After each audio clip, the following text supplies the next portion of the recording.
नमस्कार। आज आप दोस्तों तो चलिए आज हम फिर से लाए हैं देश और दुनिया की तमाम छोटी बड़ी ब्रेकिंग न्यूज। तो खबरों को स्टार्ट करने से पहले एक छोटी सी रिक्वेस्ट है दोस्तों, अगर आप चैनल पर नए आए हैं तो चैनल को सब्सक्राइब कर ले और नोटिफिकेशन को भी ऑन कर ले और साथ में वीडियो को एक लाइक जरूर कर ले और वीडियो को अपने दोस्तों में ज़्यादा से ज़्यादा शेयर कीजिए। तो चलिए बढ़ते हैं खबरों की। इसी बीच पर दोस्तों अगली खबर की ओर कांग्रेस शुरू करेगी भारत जोड़ो यात्रा का दूसरा चरण। लोकसभा चुनाव 2024 में हो रहा है बड़ा तैयारी। जी हां दोस्तों, आपको बता दें ये बड़ी खबर सामने निकल कर आई दोस्तों की कांग्रेस नेता राहुल गांधी कन्याकुमारी से कश्मीर तक अपनी भारत जोड़ो यात्रा का पहला चरण पूरा कर चुके हैं। कर्नाटक विधानसभा चुनाव में हाल ही में मिली जीत के बाद कांग्रेस इस यात्रा के प्रभाव के सकारात्मक के नजरिए से देख रही है। इसी के चलते राहुल गांधी की भारत जोड़ो यात्रा का दूसरा चरण का कार्यक्रम 2024 को लोकसभा चुनाव के ध्यान में रखते हुए तैयार किया जा रहा है।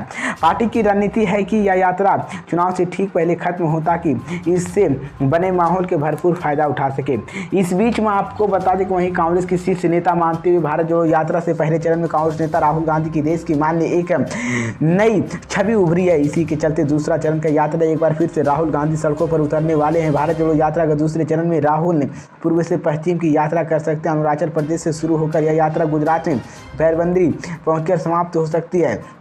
इसी को लेकर मैं आपको बता दें कि दूसरे चरण की भारत जोड़ो यात्रा लगभग 3,100 किलोमीटर चलेगी, जबकि पहला चरण 3,570 किलोमीटर का था। इसी को लेकर मैं आपको बता दें कि यह यात्रा अरुणाचल प्रदेश से परशुराम कुंड से शुरू हो सकती है। दूसरे चरण की यात्रा में 140-150 दिन लगने की उम्मीद है। यह साल होने वाले विधानसभा चुनाव को देखते हुए हेडविंड यात्रा के विकल्प भी रखा जाएगा।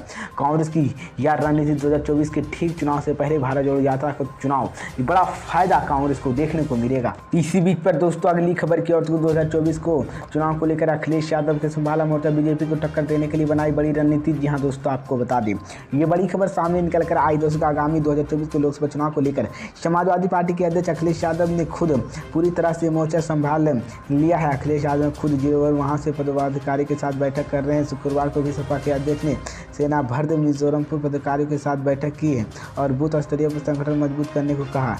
इस बीच सपा प्रदेश अध्यक्ष उत्तम पटेल ने कहा कि एक बूथ 20 यूथ पर सपा के काम करे। अभी नगरीय निकाय चुनाव में समाप्त हुआ है। चुनाव के तत्काल बाद 29 मई को हमने जिला अध्यक्ष और महानगर अध्यक्षों को बैठक की थी। सबसे पहले यह संगठन किया जाएगा, इसी को लेकर ये बड़ा बयान दिया। इसी बीच पर दोस्तों अगली खबर की ओर राहुल गांधी का बड़ा दावा, कहा अगले 3 से 4 विधानसभा चुनाव में भाजपा को सफाया कर देगी कांग्रेस। जी हां दोस्तों, आपको बता दें ये बड़ी खबर सामने निकल कर आई दोस्तों की कांग्रेस नेता राहुल गांधी ने दावा किया है कि उनकी पार्टी अगले 3 से 4 विधानसभा चुनाव में भाजपा को सफाया कर देगी।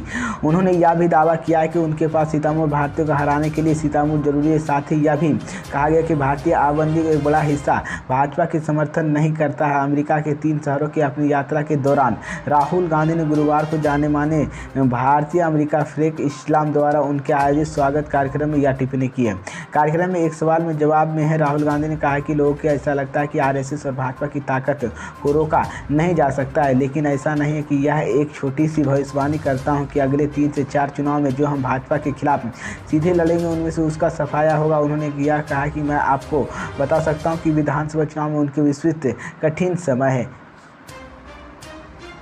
इसी को लेकर मैं आपको बता दें कि राहुल गांधी ने आगे कहा कि भाजपा के हाथ से शोर मचाने की साधन इसलिए चिल्ला सकते हैं कि चीज़ों की तोड़ मोड़ करते हैं। इसी को लेकर बेहद अच्छे तरीके से करते हैं, लेकिन हालांकि उसके पास समर्थन करने वाली भारतीय आबादी की विशाल बहुमत नहीं है। राहुल गांधी ने एक सवाल में जवाब में कहा कि उन्होंने यकीन है कि कांग्रेस भाजपा के मत देगी पाएगी। नेशनल प्रेस कॉन्फ्रेंस कर लेकर मीडिया से बातचीत करते हुए राहुल गांधी ने देश के गुप्त तरीके से ऐसे माहौल बना रहे हैं कि अगले आम चुनाव में लोगों को हैरत डाल देगा। इसी के साल अंत में राज्य में मध्य प्रदेश, छत्तीसगढ़, राजस्थान, तेलंगाना, मिजोरम में विधानसभा चुनाव होंगे जो 2024 होने वाले महत्वपूर्ण आम चुनाव के लिए आधार तैयार करेंगे। इसी बीच पर दोस्तों अगली खबर की ओर उड़ीसा ट्रेन हादसे पर मायावती ने दिया बड़ा बयान। जी हां दोस्तों, आपको बता दी ये बड़ी खबर सामने निकल कर आई दोस्तों। उड़ीसा में ट्रेन हादसे 200 से अधिक यात्राओं के मौत पर शोक जताते हुए विपक्षी दलों के नेशनल रेलवे की सिग्नल प्रणाली के सवाल उठाते हुए जिस तरह से संभाल दुर्घटना शुक्रवार को बेंगलुरु हावड़ा सुपरफास्ट की गई, इसी को लेकर 233 लोगों की मौत हो गई। इसी के लगभग 900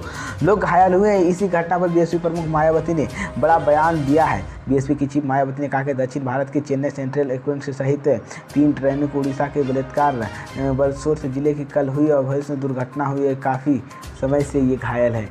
इसी बीच पर दोस्तों अगली खबर की और राजद्रोह कानून के समर्थन करने वाले कपिल सिब्बल ने दिया बयान। जी हाँ दोस्तों, आपको बता दें ये बड़ी खबर सामने निकल कर आई। दोस्तों राजस्थान के सदस्य और पूर्व कानून मंत्री कपिल सिब्बल ने कहा कि राजद्रोह कानून का समर्थन करने वाले विधि आयोग की सिफारिश गणतंत्र को लोकाचार नियम के विपरीत के आयोग में राजद्रोह के अपराध के लिए दंडमान प्रावधान और बरकरार रखने का प्रस्ताव करते हुए इसी पूरी तरह से निश्चित देश की सुरक्षा आखिरी दंड प्रभावित करने लगा। इसी को लेकर कपिल सिब्बल ने शुक्रवार को संवाददाताओं से संबोधित करते हुए मैंने इन अपराधों को परेशान करने की साजिश की। इसी को लेकर मैं आपको बता दें कपिल सिब्बल ने कहा है कि उन्होंने सरकार के दर्जा ऐसे दिया जो सरकार ही राज्य हो और सरकार लोगों के लिए इच्छा स्थापित होती है।